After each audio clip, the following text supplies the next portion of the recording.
This is Chris Joyner, the Dapper Pitmaster of CJ's Barbecue and More, and this is the Black Smoke Barbecue Podcast. Welcome to Black Smoke Barbecue. We are a collaborative group that focuses on different aspects of barbecue from pitmasters from all across North America. Barbecue is a culture, and we discuss topics, ideas, and the methods of it on the Black Smoke Barbecue Podcast.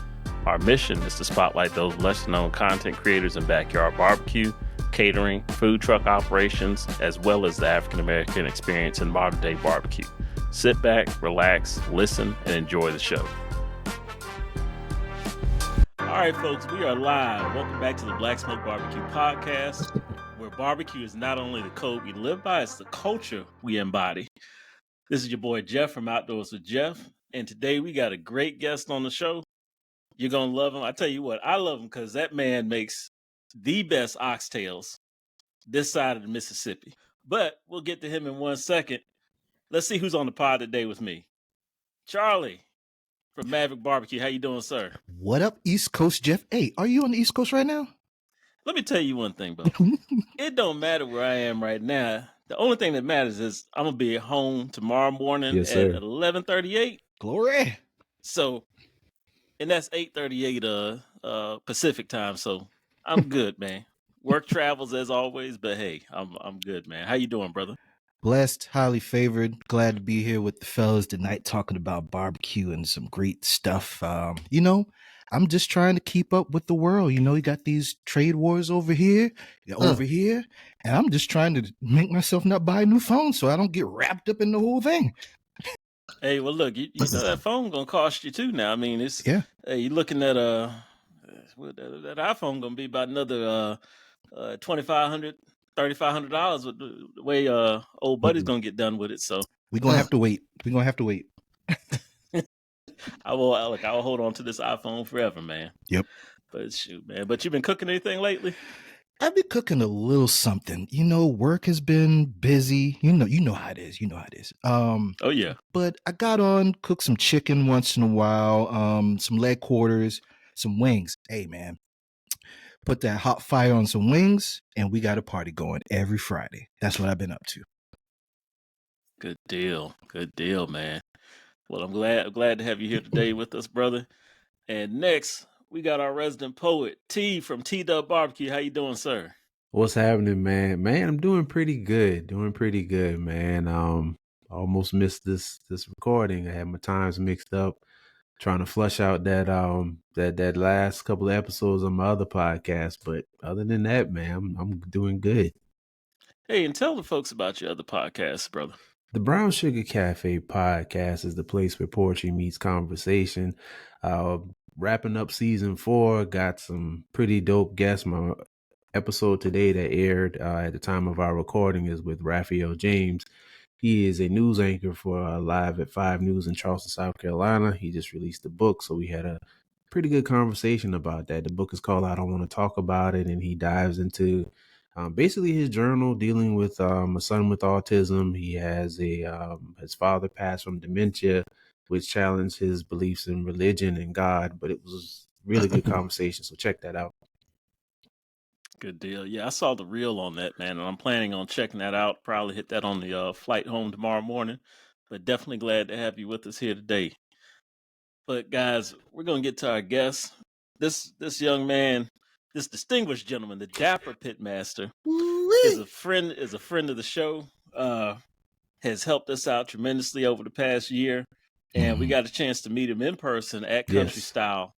Amen. This man sells barbecue in Charlotte, but you can see him just about anywhere. He's going to talk about his HBCU homecoming tour, some other things that he's got going on. And let me tell you, I said it before already. This guy can throw down on some oxtails. I'm speaking from, Lord. I think all of us are speaking from experience. Yes, Lord. Got the Holy had Ghost. An out-of-body experience at out there in Blenheim, South Carolina that time with that oxtail, man. But we're going to introduce our friend, our brother, Chris Joyner, CJ from CJ's Barbecue and More. How you doing, sir? Man, I am happy. I'm blessed. I can't complain. Glad to be back on here with you guys. And I'm just loving life, man. I have nothing to complain about. Nothing. Good deal, man. Good deal, man. Shoot, How you y'all been? doing? Oh, we good. Oh, we're man. good. We've been waiting to I talk to see you y'all. again. I see y'all. Look at y'all all look rich. Let me hold something. We trying to catch up with you, man. Come on, man. I ain't got it. Hey, My grandma said, always hey. cry to pull mouth. I ain't got it. Hey, I ain't got it. hey, boy, look, I see it right there on your head, boy. I know that thing got a little grip in it. I know Oh, that's, Oh, yeah. I know that's yeah. about a rack right there, Come bro. on, man. This is just Yep. an old lampshade my grandmama gave me. Yeah, that thing fly though. That thing fly. Yeah. Pimping ain't easy, baby. Hey, making good barbecue ain't easy, man, but you got that down pat, brother. Let me tell you that, man. Let's catch up real quick about Country Style. We had a great time down there seeing you last June Father's Day weekend. Oh, yeah. Yeah, man. I'm wide open, man. It's been a good day. I'm telling you. Everybody that come out here, if you don't plan, they'll take you out. I've been hydrating since Thursday. Yeah, smart. Yeah. I'm still tired, but I ain't passed out tired. That's it. Yeah. It's like, this heat is undefeated. That's right. I have my team sitting in the car now. They can't take it. That's right. So, but it's been a good day. I did my best in ribs. I turned in 220. So when I'm with that, I don't know what that meant. Either he like me or he like the reels. I don't know. I'm almost sold out on the Oxtails. I got a few more jumbo turkey legs. I would accomplish what I wanted to accomplish. This is not for the faint heart. This is a lot of work. Yes, it is. Are y'all impressed with how many people out here? Oh, yeah, for sure. Oh, yeah. Some lots. My guy that makes the grills, he's out here, too. Okay. Right. I refer about 3 guys to him. Okay. That's good. I'm just so tired. But, man, I'm glad Black Smoke Barbecue is down here, man. I support y'all 100%. I love what y'all doing. Let me know if I can help you in any way. Yeah, same here. And remember, CJ's Barbecue and More is blessed and highly flavored. All right. All right. Yes, sir. Yes, sir.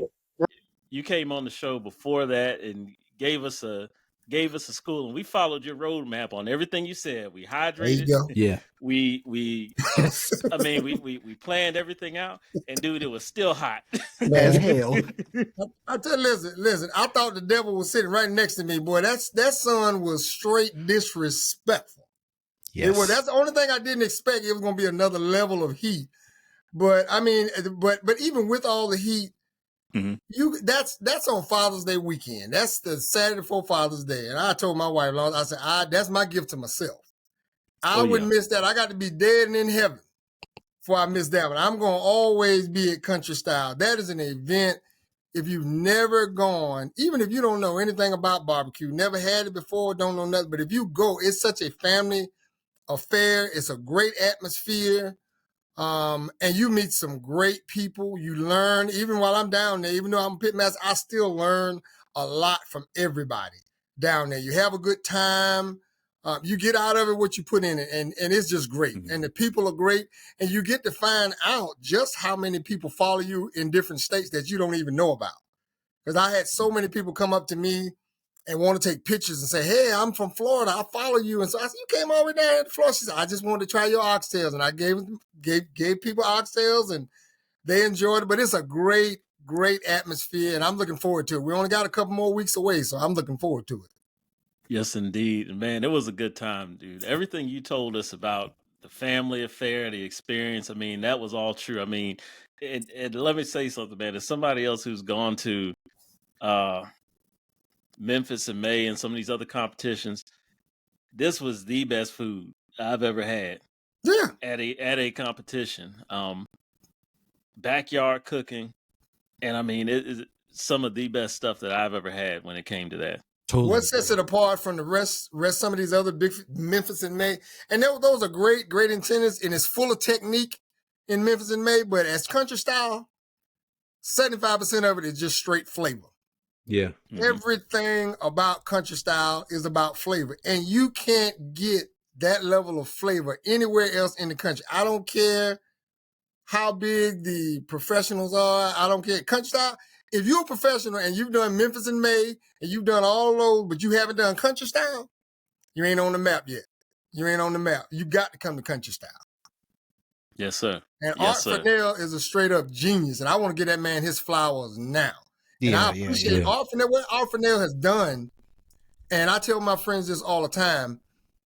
I was a backyard barbecuer. He's given with his vision and his family in Blenheim, South Carolina, and what he did is open up a door for backyard barbecuers to come out of the backyard and to show the world what we can do. And I appreciate Art for everything that he's done. I appreciate Country Style, and I appreciate his entire family in Blenheim, South Carolina. I love them all. They're all crazy, but I love them all. And I appreciate everything. And whenever Art calls me, I'm there. If I can do something for Art, Art knows that. He knows exactly how I feel about him. I'm there. Country Style is it. And I'll always be able to support Country Style. So for any pitmaster that's trying to get into Country Style for the first time, from a tenured pitmaster from that competition, can you kind of tell them what to expect from that angle? Well, basically now, because I think Country Style started, I could be wrong, maybe in 2017, the first cook-off back in 2017. I believe Art said he was just basically doing it for his family.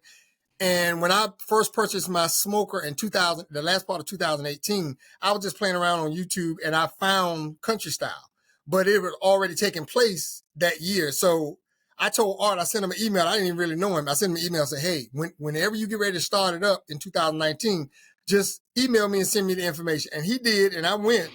And back then it was probably about, I'm guessing maybe 500 people that came. It was still cool. And I just fell in love with it. But since then, and back then it was only 20 competitors.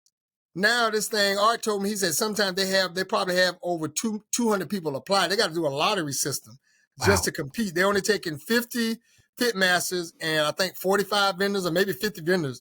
But it's all through a lottery system. And now that's the only way you can get in is through a lottery system.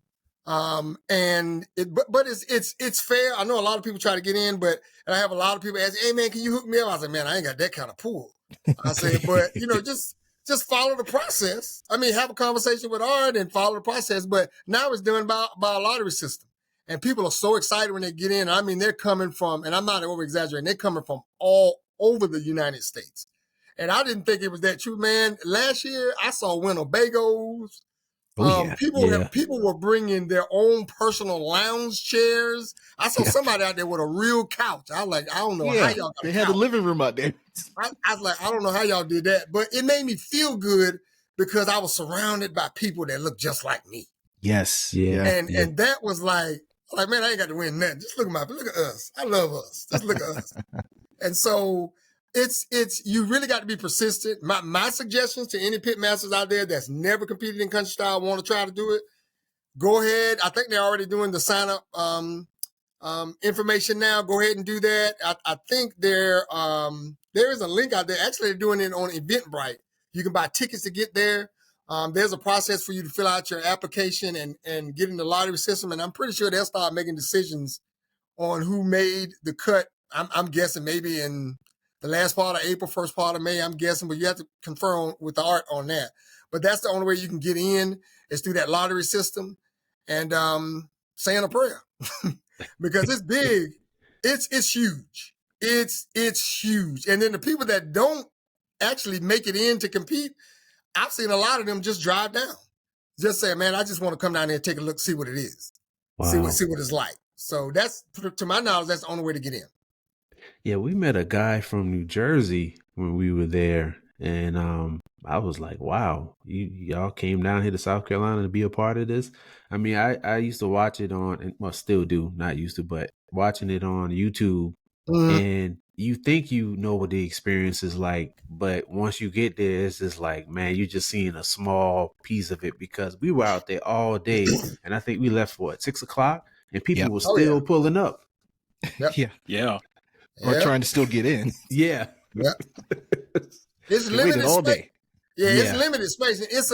It's a small area, but I've never seen so many people get. I still don't understand how close to 10,000 people could get in that one area, but it worked out. It worked out.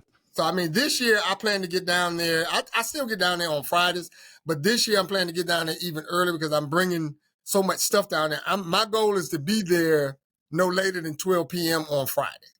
So I can get in, get set up, get my choice parking spot, and then I can start planning out everything. I can have my meetings with my team, and I'm probably going to have if I had to guess, I'm probably have about 6 to 8 people in my tent, all doing different things, because I'm competing and I'm also selling food and products down there. So I want to try to be as efficient as possible. Now you're going to see a lot of people come down there to compete. Okay, let me just say this to the first time people that's competing.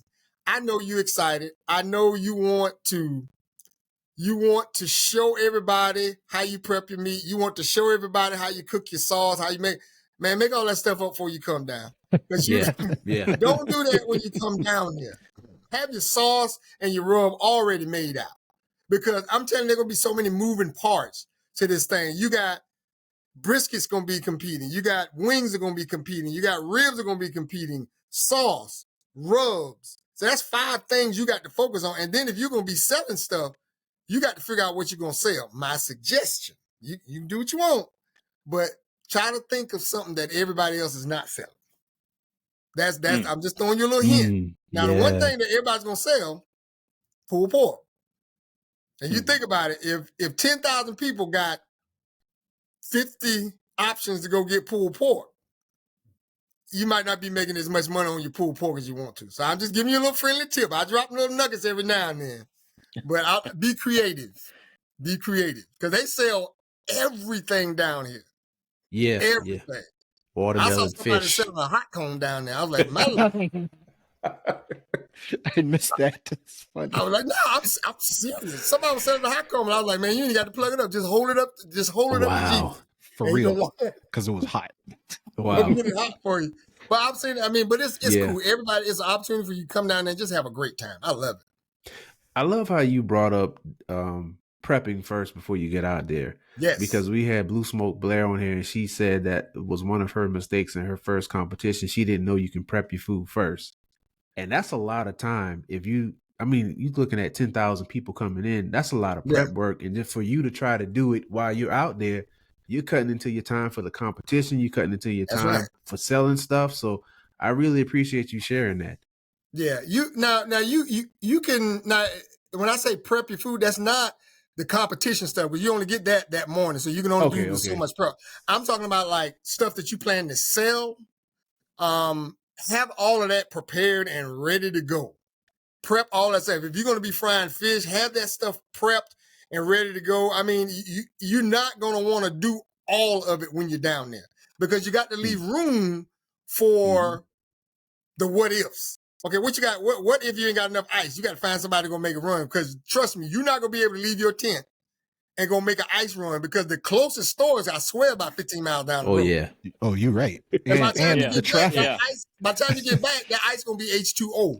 So it ain't gonna work out well. I remember one year I went down there, brought a generator. I said, I'm gonna plan ahead. I'm gonna fill it up before I leave Charlotte. And I was good until I realized I got down there early that morning. I started running the generator around 6 in the morning. My generator was out of gas at 12 p.m. I was like, oh my Lord, I got to go. I rode down. Luckily I had my son. And I rode all the way. I rode 20 miles down the road. Didn't even have a gas can. I went to one of these little gas stations, and it had this little Indian man there. He trusted me big time. I said, sir, I need to get some gas, but I don't have a gas can. I said, man, I'm competing. And he looked at me. He said, sir, you go. I'm going to trust you. You look trustworthy. I'm going to trust you. He said, take the gas can, get some gas, and just bring it back to me afterwards. I said, you gonna trust me like that? I said, man, I'm definitely gonna bring it back to you. I went down there. As soon as I finished, on the way back, I stopped by. I said, Mr. Hassim, I'm an honest man. Here's your gas can. And I gave it back to him. But I'm saying, that's a sentiment of how loving and trustworthy those people are in Blenheim, South Carolina. You got me dying over here with that accent. First of all, I had to hit mute. Oh my God! If you Google the population of Blenheim, it might not be over 1,000 people. You're probably right about that. Yeah, those small towns, man, they got love and connection, man. It real trustworthy. They trustworthy. They love you. And like I said, that town is known for the best ginger ale in the world. Blenheim ginger ale. Did y'all get a chance to try it? I did not. I will this year. They will have vendors down there selling it under tent. So find the vendors that's selling. It's some great. I've never had different flavors of ginger ale. They got hot and spicy, but it's known for the best ginger ale in the world. But you can trust everybody in Blenheim. You trust me. I'm not even gonna lie. That man gave me his gas can.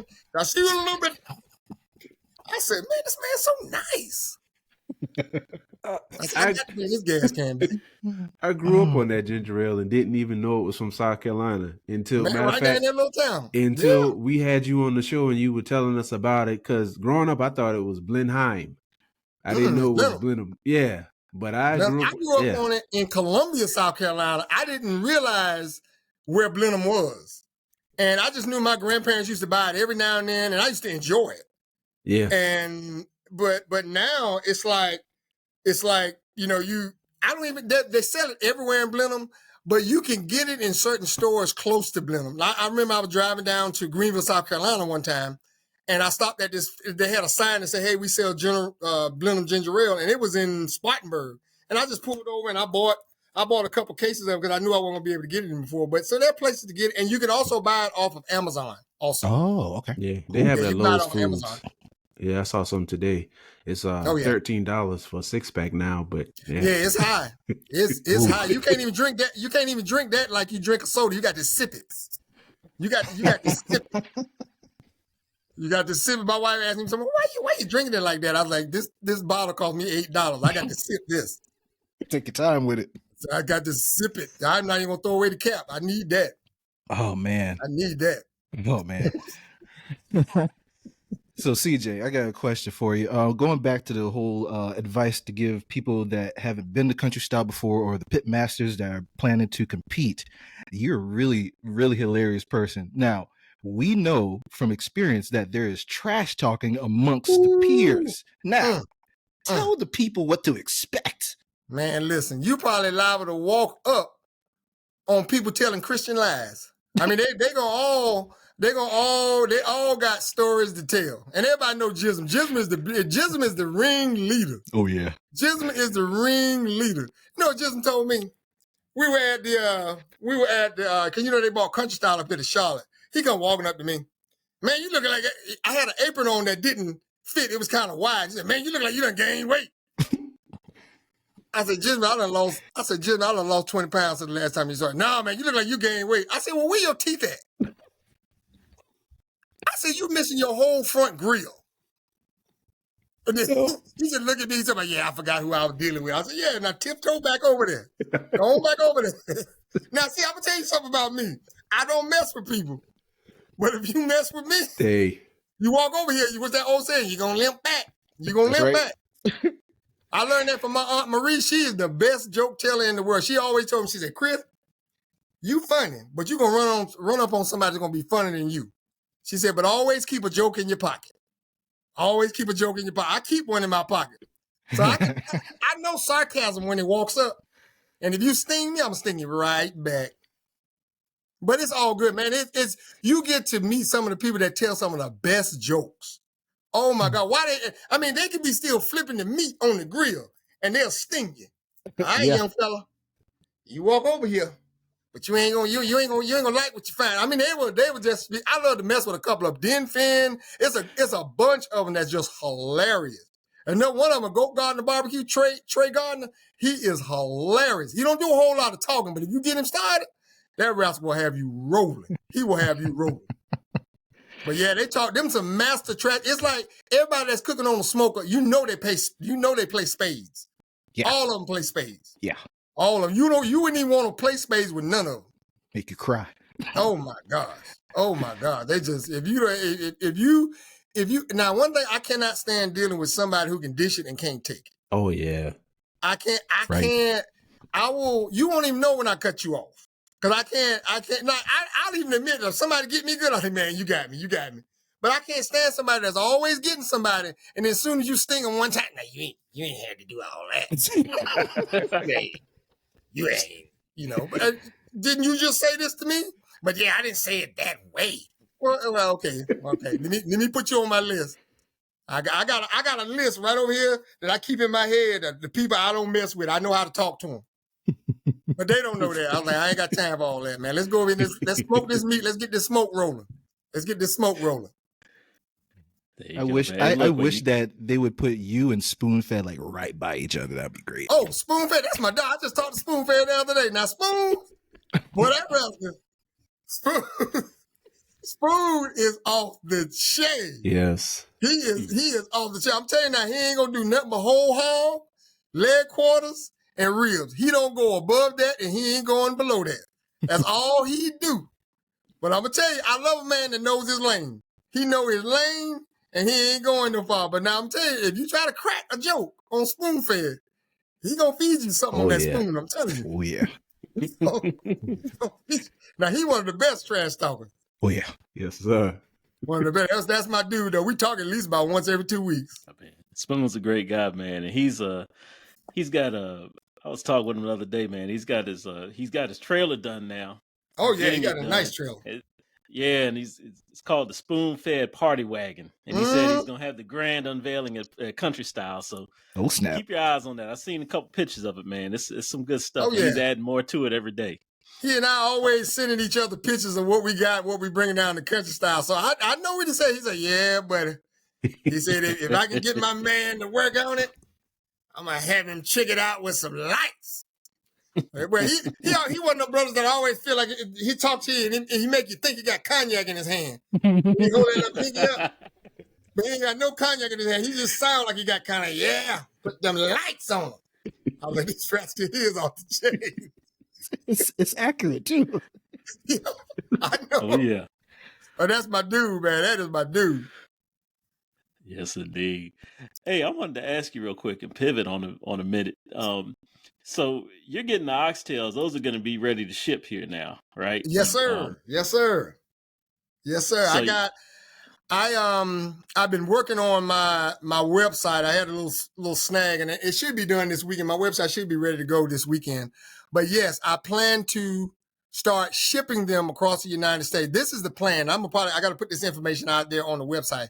Is I'm going to take orders from Thursday through Saturday. And then Sunday, I will smoke everything. And then, I will go through the freeze process on Monday and Tuesday. And then I'll ship all orders out on Wednesdays. So everything will be shipped on Wednesdays. So I'm trying to get it to a point to where I can get, because I have a lot of my people that follow me that are in different states just saying, hey, when you're going to be able to do it, we're going to do it. But I stay so busy, it's hard to kind of get it done. But the website will be done this weekend. I'll be able to ship them across the United States. My preference, I'm going to have 2 shipping options. You can do it in 2 days, but I'll prefer you go ahead and get it in 24 hours. Now, this is the thing that I'm going to say. I know everybody is going back and forth about LES barbecue, and I've seen some positive reviews and negative reviews about the shipping in the car. The first thing I'm telling you, like, all those people, you knew what you was paying for when you clicked that button to pay. Yep. Mm-hmm. You knew what you was paying. But the thing y'all need to learn about this, what I saw from him, he's got decorative boxes, he's got decorative packaging, so all that's got to be paid for. Now, I'm telling you now, CJ's Barbecue More, everything will be in a brown box, sealed. I ain't got no labels, no nothing, but it's going to be properly frozen, sealed, and everything, because I ain't at that level to where I can start putting my logo. Y'all know my face, y'all know my logo, but when I ship it to you, I would prefer to get it to you in 24 hours. And then I'm going to have maybe only 1 or 2 options for you to buy. Maybe a smaller portion and then maybe a slightly larger portion, because I don't want to hit people over the head. These things are very expensive. Yeah. So there are going to be 2 costs going to be involved. My cost and the cost the post office or the courier service charges you to get them to you in 24 hours. Don't get mad at me at whatever that cost is. If you live all the way in Arizona, you already know that's going to be a little bit more. So that has nothing to do with me. I need y'all to focus on the cost of what I charge. The post office cost, get mad at them if this costs too much. But don't combine the price and say CJ's Barbecue More is charging too much. No, there's a cost for mine, there's a cost to ship. But I'm going to try to make it affordable for everybody to get it. And I'm excited about it because that's going to give me another opportunity to connect with some of my customers that are in different states. And then we can form a relationship And I'll be able to ship a lot more, not just my oxtails, but I'm trying to put out just a small portion of some of the meats that I'll be able to ship. I think I said oxtails, my crack wings, definitely, my smoked beef, lamb, and chicken meatballs. I know those 3 things I'm probably going to be able to ship first, but I'll probably do some more later on down the line once I look at the shipping. I may add brisket to that. I may add ribs, stuff, but I don't want to do too much. I believe in staying in my lane. And I don't want to do too much to where it overwhelms me, but we're getting ready to get these bad boys on a plane and get them to you. So I'm looking forward to that. I'm looking forward to it too, because I'm going to buy some. Yes, sir. Them things is good. Y'all out there that had never had CJ's oxtails, I'm telling you, Holy Ghost level. I want to say one more thing about the oxtails. Now, listen, I don't have, and I don't want nobody to get the panties all in a wad, but I'm a very transparent person. I know I'm not the only one selling oxtails. I get it. I also know that LAS Barbecue has probably made them more, smoked oxtails probably made them more famous mainstream than probably anybody. But look at me when I tell you, I have been smoking oxtails for 12 plus years, smoking and selling them for 12 plus years. I don't know nobody that has been smoking them and selling them that long. That's all I'm saying. Now, everybody else can sell them and smoke them, but go to my social media. Do a search. I've been selling them before I was even on social media. So that's what I want the people to know. Listen, I'm older than Les. I want Les to shine. I want Les to make 10 times more money than he wants. I want everybody that's selling oxtail, anybody who personally knows me, I want everybody to win. But what I challenge people is, while you're in this business, find your lane. And basically that means find the thing that you do well and stay in that lane. And like, I don't try to do everything. Like, I can cook a whole hog, but y'all have never seen me cook a whole hog. That's not my lane. That's not my lane. That's not what I do. I leave that to spoon-fed. Like, spoon-fed don't do oxtails. I don't do whole hogs. But I will if somebody asks me. But I think that's so important in this genre, because as soon as you get out there and say, I can smoke anything, be careful. Be careful, because, I'm not even going to say that. I'm not, and you'll never hear me say that my food is the absolute best. If my customers feel that way, I want them to say that. If that's what they want to say, that's cool. I don't ever say that. I just say, yeah, I can do that. I can do that. We can handle that. We got it. You need to talk to somebody to verify it. I got somebody you talk to. But it's not my job to say my food is the best. I know I talk a lot, but I'm kind of humble about certain things. And that's one of the things I'm very humble about. I respect this craft. I know what it takes to be good. I know what it takes to be great.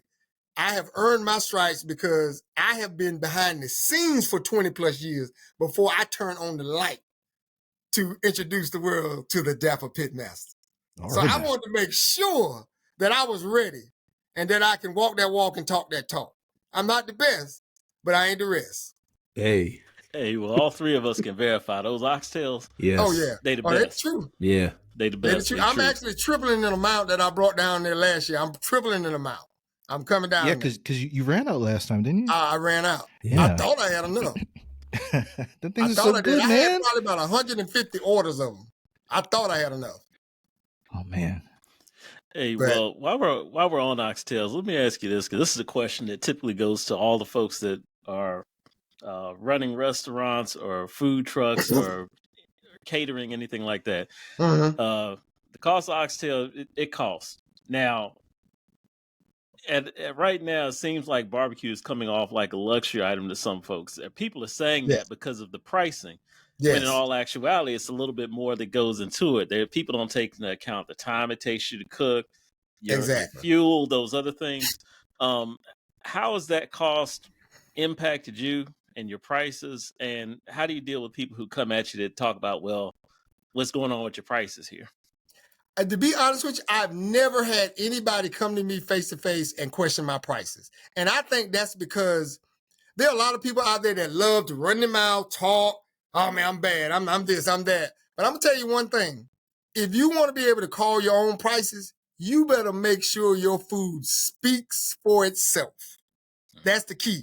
If your food does not speak for itself, you're not gonna be able to charge what you want to charge. Now, I will never price gouge anybody. all of my prices are fair. Now, some people may say in their mind, okay, that's kind of high. But I mean, you think about it, I go on some pages and I see some people that make this post, they'll show a plate of food that they're selling. They do pop-up and they show a plate of food. Hey, I only charge, no, what would you charge for this? They want to see feedback. That's the worst thing you can do on social media. Put a plate out and then say, what would you charge? And then the consumers, they all do this and I ain't mad at them. They want to get something for nothing. There's, I charge, you can have a plate with maybe 4 pieces of oxtails, rice, and 2 sides on it and a drink. And this one lady talking about, yeah, I charge, I wouldn't pay over $15 for it. And I typed that lady back. I said, lady, you can't get 6 pieces of oxtail raw for $15. So when I got my man down the street, your man, I said, let me be honest with you. I said, I'm not trying to be funny. I said, I guarantee you, whoever sold you this plate, they're not making the necessary profit to be successful. Mm-hmm. What they're doing is really, they want to put it out there and let people see, I can cook this. But there are levels to this thing. I automatically know if somebody put a nice oxtail plate with 5 pieces of oxtail, which is ridiculous, 5 pieces of oxtail on a big mound of rice and 2 sides, you can't sell that for $15. No. You can't sell it. Now, see, I'm not bragging. I sell my oxtail plate, but see, the thing is, I give people only the big pieces of oxtail. They're huge. You get 2 large pieces of oxtail. On my food truck, you get 2 large pieces of oxtail on a big bed of rice and 2 sides for $35.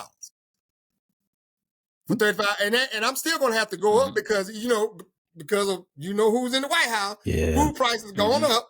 So it's like they already know. But see, this is what I usually do. When I get ready to raise my prices, I do a little soft introduction on social media. And I'll just come out there and put a post. I'll just type, well, the price of such and such went up, so don't get mad at me. And I type that, and I have some people respond, you know what, we don't care. We still want them. But with my oxtails, you have to, if you want to be successful, because I'm not in the business to hook up. Black owned don't mean free or discount. Amen. And you got to respect your business. Exactly. Just like, and sometimes you have to let people know, you don't go into McDonald's negotiating the price on fries. Why are you coming to me trying to negotiate price on oxtail? I had this one lady came up. I was at the Country Style in Charlotte. She came up. I had a long line of people getting ready to buy oxtails. It probably was about 75 people in line. And she was just as bold and comfortable in asking me, I need to sample these. I said, not today. I said, ma'am, I said, with all due respect, I said, these are oxtails. I said, these are not like a piece of tater chip. I said, I can't even, I said, think about what you asked me to do. You asked me to give you a whole free piece of oxtails. So I said, I'm not trying to be, I said, all I got to do is just, you got to trust me. I said, trust me and trust them 100 people behind you that want the oxtail that you sitting over here trying to negotiate with me. I said, I need you to trust me. And I said, can you trust me? And she looked back at me because I'm always going, my goal is I want everybody to be happy. I looked there and I said, can you trust me? I said, do I have trustworthy eyes? And she trusts, she said, I'm going to trust you, but I'm going to tell you about yourself. Them old people, they start moving their head. She walked off, got the plate. She walked off, she came back.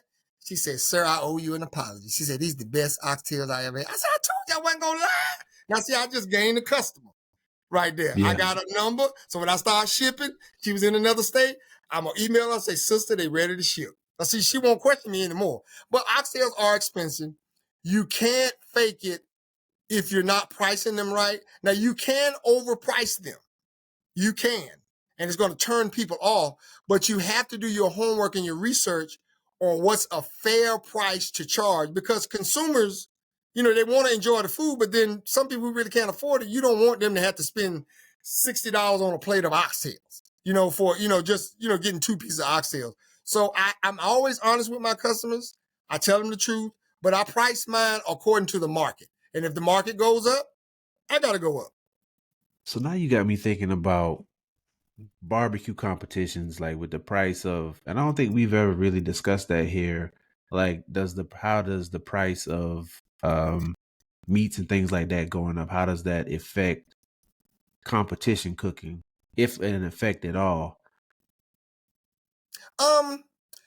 Well, for country style, there are meats that I buy, but I know I'm going to sell, so I get my money back.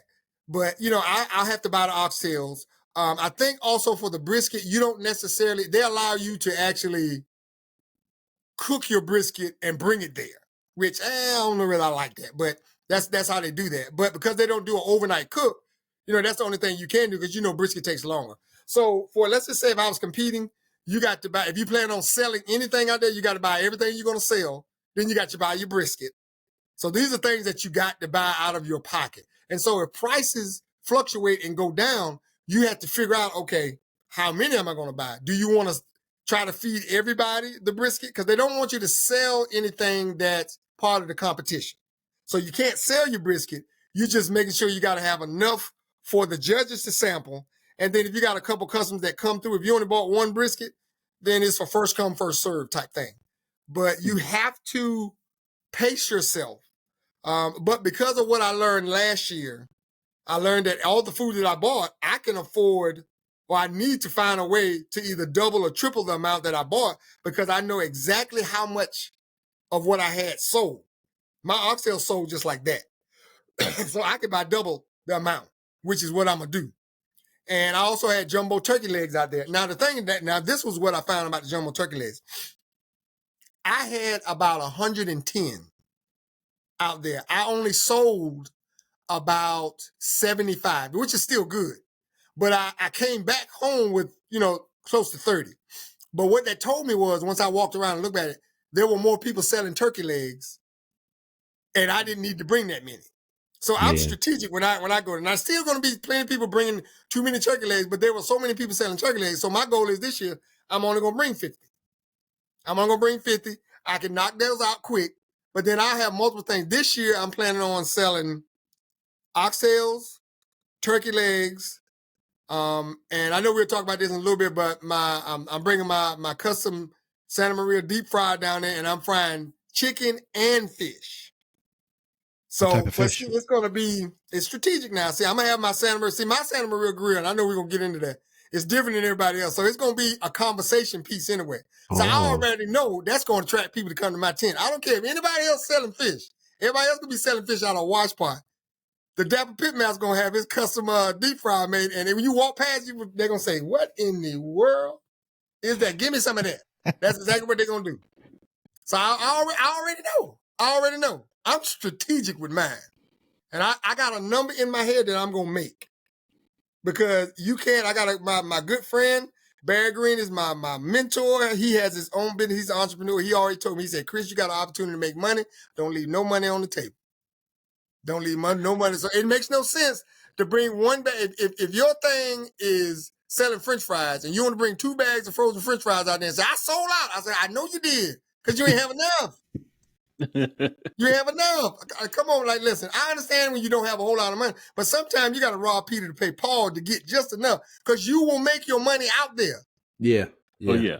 You will make your money out there, but you got to trust the process. So food costs is going to be very interesting this year because they're much higher.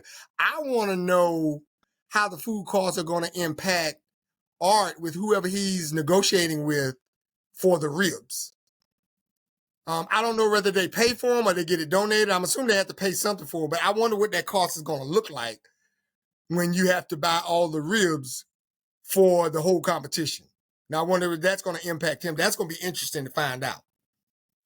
Yeah, and when he was on, he said that they were going to get a little bit of a discount when it came to, I guess they're working with some companies or a vendor or something like that. But I wanted to pivot on one thing because you brought up that fryer, man, and look, we're gonna show a little clip or a little video, and we don't have any sound with it. I just want you to kind of walk us through. I got you. What you got going on here? Because I saw that picture, man, and that's a bad machine you got being made. Sir, Charlie, if you can run that video, bro.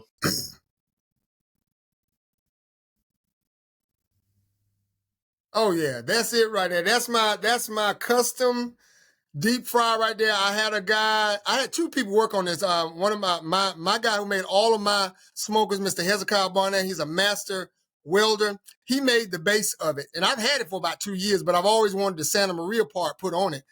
And I ran into this guy at one of my preferred vendors at RTR Racing Team.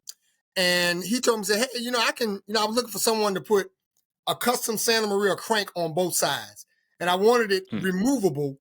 So because my deep fry is flexible, I can actually do seafood in it. I can deep fry, but I also wanted that crank on there to do that. But it's 4 feet by 4 feet. It sits about 3.5 feet tall. It's maybe 3 feet tall, 4 foot by 4 foot. It has a split in the middle, and you can fry 1 whole case of chicken wings and 1 whole case of fish on each side. So when I do, and I had this made because I do a lot of big tailgating events at colleges, and I do a lot of family reunions. And the main thing, they always want either fried fish or fried chicken. Yes, sir. So I wanted a tool that's going to be able to allow me to crank it out fast. And so a lot of the reasons why, now I do really well at what I do, but I'm not at that point to where I got a lot of extra change left in my pocket, because what I'm choosing to do with my business, I'm putting it back into the business. I got certain equipment that I want to get. As soon as I get the extra money, I go and go purchase that equipment. And so I'm having this, it's actually already ready. I just need to pick it up. But this deep fry, I want to change the game. Remember I told you staying in your lane? I'm creating a new lane for myself. I'm going to be smoking and deep frying. So that's a whole nother level that right now you don't see a whole lot of pitmasters out there doing both. So I don't try to be like somebody else. I take ideas and thoughts and premises from other people, but I want to try to create my own lane. Now, I know that there are plenty of deep fries out here, but to my knowledge, I don't think one as big as that one that has a double Santa Maria crank on it is out there. So I'm looking forward to it, to bringing it out and being able to use it with my customers, but then bringing it to Country Style. The first time I use it will be at Country Style. So I'm looking forward to doing that. This is something that I plan on doing, and it's rare. One thing I would advise some of you pitmasters, when you find somebody that's a good welder, man, make them your family member, because I've gotten partnerships. I got 2 good welders that I would not allow. I wouldn't go anywhere else to have any other piece of equipment made without going to these two gentlemen. And actually Mr. Barnett was at Country Style with some of his flyers. I got to talk to him again to see if he's going to be there, because he makes so many different grills and different stuff. He may be there again selling some of his grills. So, that's a good person to talk to. But this deep fry is super nice. I also, since the last time we spoke, was able to purchase me a Santa Maria grill also. So I'll have my Santa Maria grill, my Santa Maria deep fryer. I also got my double barrel smoker that I'll be there, and I have my big smoker Zeroy. And then, I name all of my equipment. I give them all names. But I had to come up with a good name for this Santa Maria deep fry, and it just melts my heart. I get a little emotional. Oh Lord. The What's setup the is name, coming. I CJ? came up with the perfect name. Hold on, let me get it. I came up with the perfect name. I already got the nameplate. The name of my Santa Maria, my double Santa Maria deep fry deep fry. Yes. The Fry Tannic, baby. Yes. I love it. The Fry That's Tannic. fire. I already got the nameplate. That's See, fire. that's why they call me the Dapper Pitmaster. Ain't nobody slicker than me, baby. Ain't nobody. I'm like, man, where you get the nameplate from? I was like, come on now, come on. But yeah, baby, you're going to get an introduction to the Fry Tannic, baby, the biggest beast on the East. Oh, That's man. it, baby. I'm ready. I'm ready. I'm gonna bring that out of some of the. I got some big tailgates at some colleges this year, and I'm bringing that down there, baby, and it's gonna shut it down. But that's gonna be my new thing. I'm smoking, choking, and frying, baby. That's gonna be my new thing. Man. Yeah, that's what I want to pivot next. I want to talk about these homecoming tailgating events, man. You got a real serious lineup, man. Let the people know where you will be and what to expect. Oh yeah, I've already got. Let me see. 4 tailgates confirmed. I did North Carolina Antiques Jiho's tailgate. That was my first time doing that one. I did that one last year. It was probably for about 285 people. Man, I went down there and hit them people in the head. And before I even finished the tailgate, my contact came over, put his hand on my shoulder. He said, bruh, they talking about the food over there and the service. He said, we want to book you for next year homecoming. I said, man, y'all don't even know when homecoming is. He said, we'll know by the end of this thing tonight. He told me the date, and he booked me the end of that night. I'm doing G-Ho again this year, North Carolina A&T's homecoming. And I actually got another request to do 2 tailgates at G-Ho at the same time. So we negotiating a few things there. Okay. I'm also doing University of South Carolina's tailgate for 185 people for the Deltas there this year.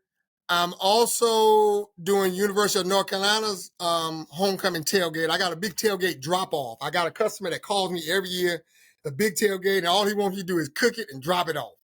And then I'm doing something different at Winston-Salem State, North Carolina. My man, my brother, Don Robinson, y'all had him on the show, Don Rob Barbecue. Shout out. He is from Winston-Salem State. He's got a connection on a spot that's right in front of the school. And his friend always, I think it's his relative always, he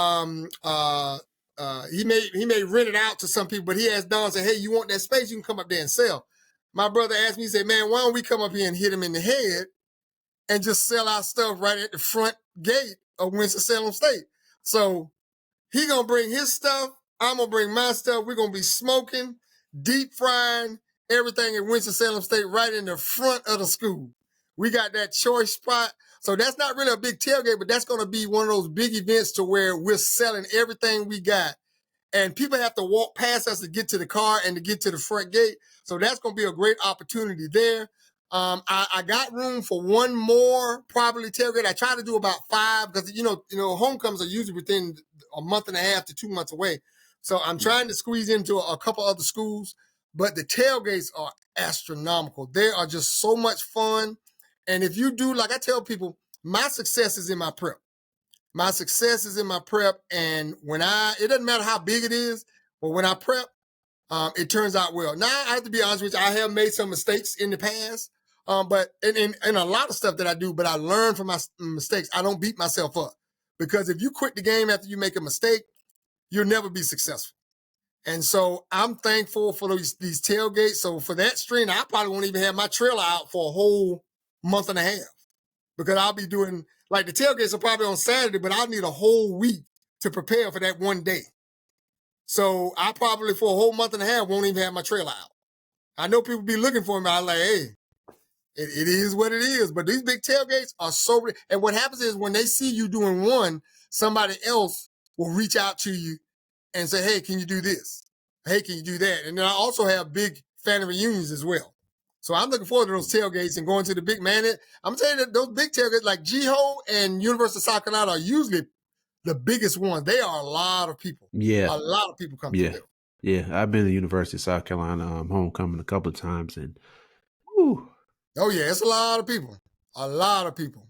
But I have fun though. It feels good when they call you back every year. That's the part that lets you know you're on track, you're doing it right. Even though you made some mistakes, they still calling your name. They still want CJ's Barbecue and More. And that's right there. Now, yeah, the money's good. But that part right there, that part is what motivates me when I have weary days. When I hear that phone ring and it's an old customer, hey, CJ, this such and such, man, we planning for the homecoming at USC. We want you back. I was like, oh. I said, the first thing I do, I always check my calendar because I don't want to get too excited and say, yeah, I can do it. But I always check my calendar. And then when I see it's free, I said, let's go ahead. Let's get it going. I said, I'm ready. I'll lock it in. But yeah, those homecoming tailgates are awesome. So on top of all that, you are the preferred vendor for the Carolina Panthers. Tell us about that. Yes, I am. That's something I earned back in December of 2023. That's the first time I cooked for them. The organization actually, I had a friend of mine that's a retired police officer. And one of the jobs he used to do part-time, he used to drive the golf carts around at the stadium. And I would just brainstorm because I have these little nuggets that hit in my head. Lord always kind of put visions in my head. He said, find out about the Carolina Panthers. And I'm sitting there thinking, I don't know anybody there. And I said, well, my friend drives the golf cart. So I reached out to him. I told him, I said, listen, I know this is a long shot. I said, but do you know anybody in the organization that handles the food trucks and the catering for the Panthers? He said, I don't know, let me check around. And he knew the nutritionist. And she just happened to be the person that handles all of that. And so he gave her my information. I got her email, and I sent her an introductory email. I sent her clips, pictures, all that kind of stuff. And within 8 hours, she emailed me back. She said, "Oh, this looks awesome. Are you available for a conference call next week?" And I was like, "Of course." So I set the meeting up. We met. We talked on the phone for a good hour and 20 minutes. And she was just telling me, I was just telling her about myself. She was telling me about what they had going on, what they want to do. And she said, "Well, we're coming to the end of the year. We want to do a big family celebration. It's going to be for the players, their children, the spouses, the coaches, the execs. It's probably going to be close to about 200 people. And they have a location on, Carolina Panthers campus where they do, they hold their banquets and stuff." And so we sat down, and she didn't know necessarily what she wanted. I said, "Well, let me put together some suggestions." We negotiated the menu for about a month. We locked into the menu, and I planned it. We did that first catering in December of 2023, and the feedback was astronomical. And she said, "Everybody loved your food." She said, "We definitely going to use you again." And then next thing I know, about 4 months after that, they wanted to bring my trailer out. There was an event they had with the trailer. So I brought my trailer out, and they paid for all the food on there. And I fed the team as they were coming out of practice. And then there was another trailer pull up. And then next thing I know, I was like, she said, "Listen, we're going to call you every time. We're going to call you every time." That's right. And so, and at the end of the year, I did that last end of the year celebration. So right now, things are kind of slow. I haven't heard anything from them because they're not doing anything right now. But usually it'll pick up maybe around June or July. But that's one of the preferred vendors that I earned that truly let me know from the Lord I belong and that I know what I'm doing. And I got this professional football team that trusts me. And they called me. I didn't think I told you guys this, but she called me because this was the first year they did spring training or practice in Charlotte. They usually do it down in like York or Rock Hill or somewhere. But she texted me around 7 in the morning. She said, "Hey, I know this is short notice." She said, "Well, but are you free on like Friday?" This was like maybe only 4 days away. I said, "Yeah, I'm free." She said, "Listen, the players have had your crack wings and they loved them." She said, we're doing spring practice here, but all they wanted was your crack wings." She said, "Can you cook enough crack wings for the entire team?" I was like, "Yeah, that's no problem." So I estimated, and we talked about how many we wanted. Man, I cooked, that was the most crack wings. I thought I was on crack. That was the most crack wings I had ever cooked in one time. I cooked 2,100 pieces of crack wings, and they didn't want me to serve. All they wanted me to do was just deliver it. Man, I came down there and I delivered that bad boy, and I put them in the warmers, and I dropped them off. They paid me, and I was good. And she called me back. She said, "Chris, there's not one wing left." And I was like, I love that. I love that when people know that they can count on you. The thing that I try to do is make sure my food and my service are equal to each other. Because that's what people always say when they get feedback. The food and the service was exemplary. And I love the relationship I have with the Carolina Panthers, their entire organization. And whenever they call me and I'm available, I'm always there. I'm also a big sponsor. I'm not a big race fan. I don't know a whole lot, but I don't know if you guys are, but they have this race league, the Formula Drift One. There's this race team here in Concord, North Carolina. It's called RTR Vehicles, and they're a Formula Drift One race team, and they won the points championship every year for the past 2 years. This guy found me on Facebook like last year, and he said, "Listen, we're having our points championship celebration. Everybody's coming from across the United States. It's going to be about 250 people. We want you to cater it." I said, "Of course, yeah, I can do it." I knocked it out of the park, and he said, "Listen, we're going to call you all the time." And still to this day, whenever they need a catering, small or large, they call me. They won the points championship again in 2024. They called me again, and I catered for 300 people. I think it was 250, 300 people. And I'm a preferred vendor for that race, that national race team also. And these are things that I've earned off of my food and my service and going out grinding and working hard. And so, like I said, I don't want to necessarily be like anybody else. I learn from everybody else, but I want to be myself. Finding my lane, staying in my lane, and being creative and keeping my word. Deal. And CJ, I want to, You picked up a little bit of hardware back there in October now, didn't you? Oh yeah. Yes, Tell us about that. Man, I started competing back in 2019, and the first time I did it was at Country Style, and they only had 20 teams. I didn't know what I was doing. I finished 6th, which is great. And my son looked at me. He said, "You're not mad you didn't win?" I said, "No, I'm not mad." I said, "What this does is let me know that I belong. They let me know that there's things I need to do if I want to win." But I looked my son in the eye. I said, "My time will come when I get called to the stage as the winner of it all." I said, "I'm just patient with it. I never get upset when I don't win." But this was a barbecue competition. It was in October. It was the last one of the year. I didn't have anything to do that weekend. It was in the town called Waxhaw, North Carolina. And I went down. It was just ribs and pulled pork. And I actually did the whole competition by myself because it wasn't that big a deal. And I went down there and I was like, you know what? If I don't win, that's fine. I'm having a good time, but I'll get a good bunch of customers. And so the way that they had it set up was they paid for the ribs. And this was a competition. It was kind of weird. They paid me to be in the competition. That was just, I was like, you're going to pay me to be in it? And I don't have to pay nothing? I was like, oh yeah, I'm going to do that. So I did it. And they also had 2 people assigned to serve the ribs. So I didn't even have to do, all I had to do is cook it. And then I was just sitting there and waiting on judges. So they were serving the ribs and I was sitting down because I was tired. I had a catering earlier that day. And I was like, I'll just let them eat it and I'll be good to go. And the lady kept coming back. She said, "Chris," she said, "they really love your ribs." Because they were doing they did it by the people's choice. Like the people voted. And then they would go to this barcode and they would scan it and they would vote. So she kept coming back. She said, "Chris, they really love your ribs." And she said, "Come up here." And so I came up to the table and a lot of people was coming up, "Man, these ribs are good." Or somebody told me to come over here and try yours. And then I started listening to people and I was like, wait a minute, I might have a chance to win this thing. I said, but you know what? I've been disappointed before. I said, I'm just going to be very humble and cool. I said, I'm just going to be cool. And I let you know at some competitions, the other competitors want you to try their ribs. So they kept coming around wanting me to try their ribs. I said, oh man, it's good. And everybody's ribs was good. No shade at all. Everybody's ribs was good. But I'm going to tell you, flavor is hard to do if you don't know what you're doing. Amen. And so everybody's ribs were great. But then I said, you know what? I'm gonna go around to the 2 people that gave me their ribs. I said, I want you to try mine. I said, I specialize in doing everything 100% hand prep. All my rubs, my sauces, I don't buy anybody's stuff. I make all my stuff my own.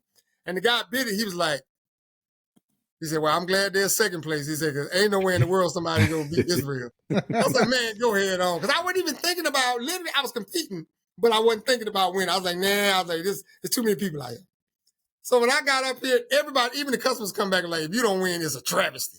I was like, we'll see. And I went up there and they said, first place ribs, CJ's Barbecue Morning. I was like, what? I was like, and I almost started crying because I was patient and waited till my time. And when I got that first call for first place ribs, and then I won second place pulled pork, that was the best feeling in the world. And I said, now there's another confirmation that I belong. And now that I can compete, I'm legit. So if I don't never win another one again, but I'm hoping I do, that was the most special win to me because I waited so long for it. People don't realize in Bob, even like Mo Cason doesn't win all of his competition, because it's impossible to win back to back to back to back to back. It's hard to do that because you got different judges, different taste buds. People like what they like. They don't like what they don't like. So it's like you got to wait your time until you do that. I've never won Country Style. The highest I placed was 6th place, which is really good. But Country Style is getting more competitive now because you got people now coming from all over the United States. At one point, it was just all from South Carolina. Then went from South Carolina to North Carolina. Now it's from the United States. I respect all these cats. These cats are good. Mm-hmm. These cats are good. That's probably why you won't see a back-to-back winner at Country Style for a while. I'm not saying that you won't ever see it, but you won't see one in a while because you got too many people that's coming in from different locations. And these bad boys are bad. But that win there, that one, that made me, that was good. That warmed my heart on that one. I think I dropped a tear or 2. Hey, well, look, you're smashing out the park at the competitions. You're smashing out the park with the food truck, the catering. I mean, you're hitting it on all cylinders, man. And I'm so glad we got to know you, man, because you're helping us smash it out the park with the podcast and helping to get guests on. You're a true gentleman, man, and you mean a lot to us, brother. Yes. Man, I really appreciate that. I love coming on this show and just being myself. I can tell each one of y'all are yourself. Each one of you got your own personality, but it adds to the podcast. And anything, just like with Country Style, I'm going to always promote Country Style. I'm going to always promote the Black Smoke Barbecue all the time because I'm a raving fan of Black Smoke Barbecue. This is where you need to, I don't care what, if you was on CNN last night talking about barbecue, there ain't nothing. If you ain't on the Black Smoke Barbecue, stop playing with me. Talk about it. Let the people know. Stop playing. You ain't nobody. Hey. Stop playing. Get on the Black Smoke podcast and you somebody. I love it. But you guys do great content. I love it. Anytime, and I mean that anytime I'm available, you need me, you let me know. I'm looking forward to seeing all of y'all down in Country Style. We'll be there. Yes, indeed. Yes, we got to man. bring Pretty Ricky now. I'm a little disappointed. We ain't had the atmosphere on here today. Now we got to let Pretty Ricky know I missed him. I missed. We'll tell him. He's we got to get them light skin jokes in at a time. Like last time I was here, I didn't have to have on so many lights in my office because he was so bright. Oh my God. But now I got all these lights on. But just let him know now. My light bill went up, but I did it for him. But I missed it. Oh man, call you son because you shine like one. Yeah. He's our Formula One racing guy, so he would enjoy that. Yep, that's my dude. That's my dude. All of y'all, man. I love y'all and I appreciate you guys. And eventually, one day, I'd like to start my own podcast, but I got too many irons in the fire right now. I wanted to do it, and maybe at the end of the year things slow down, but I doubt it because I got so much on my plate right now. It's crazy. Just hit us up. We'll help you out. Oh yeah, I'm gonna be asking for some advice. I ain't trying to be, all big time. I just wanna, I'm gonna get out there and tell some barbecue Christian lies, and we just chop it up. That's all I want to do. Just chop it up. Good deal. Chop it up. Well, CJ, tell the folks where they can find you at. Man, you can find me. My website will be ready this weekend, so I'm gonna go ahead and just tell you what the website is. My website will be cjbbqmore.com. You'll be able to get good content off of that, see a lot of things that I'm going on. I'll be adjusting the website as I go, but you will be able to order the oxtails off of there. You'll be able to, if you want me to cater, I have a special section on there where you can provide a certain amount of information. If you want me to cater, just keep in mind, I cover North Carolina, South Carolina, Georgia, and Virginia. I'm on Facebook at CJ's Barbecue and More. I'm on Instagram at CJ's Barbecue and More. And I also have a YouTube channel at CJ's Barbecue and More. Go out there, follow me. I'm trying to get my likes up. But that's one thing I learned. A lot of people got a lot of likes. But it's like, you would think that people who don't have a lot of followers don't do a lot of business. I do a lot of business. The only reason I don't have a lot of likes, I don't have a lot of time to manage my social media platforms. So I got to get somebody to manage that. So that's going to be one of the things on my bucket list, to get somebody to manage that. But the website will be ready to go this weekend.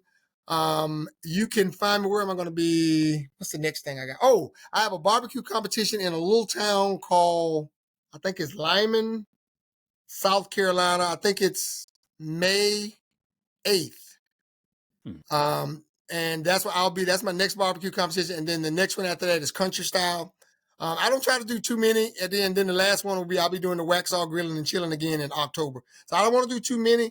But those are some of the places I'll be. If you want to find out, I'm here in the Charlotte area. I do my food pull-up. My permanent pull-up spot is the Cycle Gear on Independence Boulevard in Matthews. I'm there on the weekends whenever I'm not catering. So if you want to find out when I'm there, you have to follow me on Facebook or Instagram. It will pop up.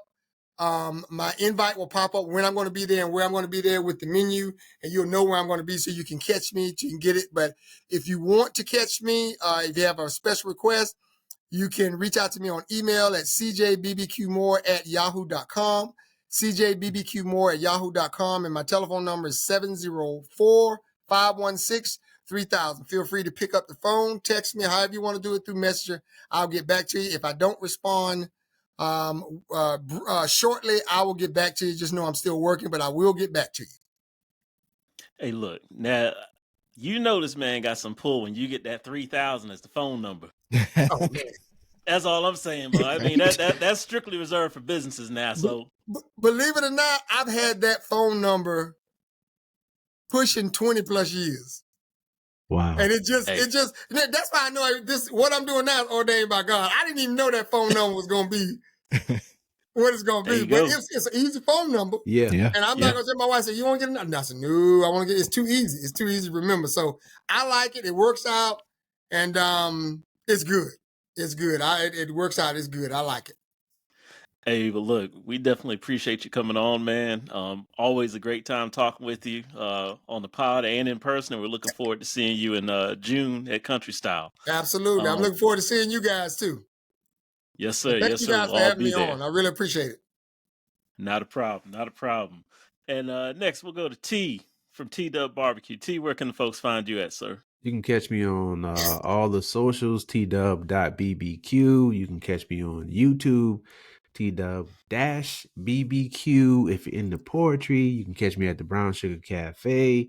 Also, get a copy of my brand new book. Well, it's not brand new, but my latest book, Paint is Not on a Paintbrush, is available on my website, thebrownsugarcafe.blog/hope. Good deal. Good deal. Yes, pick up a copy of that book. And Charlie from Maverick Barbecue, where can the folks find you at? You can find me everywhere you see my name, Charlie Maverick, on the socials. I'm not on Twitter, that X thing. I'm like B. I don't mess with Elon like that. Not on TikTok. I don't care who buys it. I'm not going to use it. I'm not going to do it. Ban it if you want. You can find me on Instagram, Facebook, YouTube, any place else. And not on Black Planet like Jeff. I'm not doing that. I'm not doing that. Hey. Trying to get people in trouble. Hey, look, man. Well, look. Charlie already said it. Yes, you can find me on Outdoors with Jeff. That's GEOFF on YouTube, Facebook, TikTok, Instagram, and occasionally on Black Planet. But I'm not sure how viable that is. I mean, this people talking about some kind of meat, but it ain't barbecue, and I'm not gonna get on that. Wow. So, hey, you gotta watch Black Smoke After Dark for that one. That's a vegan trying to get on the show. Don't do it. Don't do it. Don't do it. Oh my goodness. But you can find me there at Outdoors with Jeff. And folks, be sure and subscribe to the Black Smoke Barbecue podcast channel on YouTube. We're on Patreon now as well. Be sure and find us there. We're also on Instagram, Facebook, and TikTok. But it's been a fun hour and some change. And we had another great guest. Looking forward to more next week. But folks, this is the Black Smoke Barbecue Podcast. We out. Peace.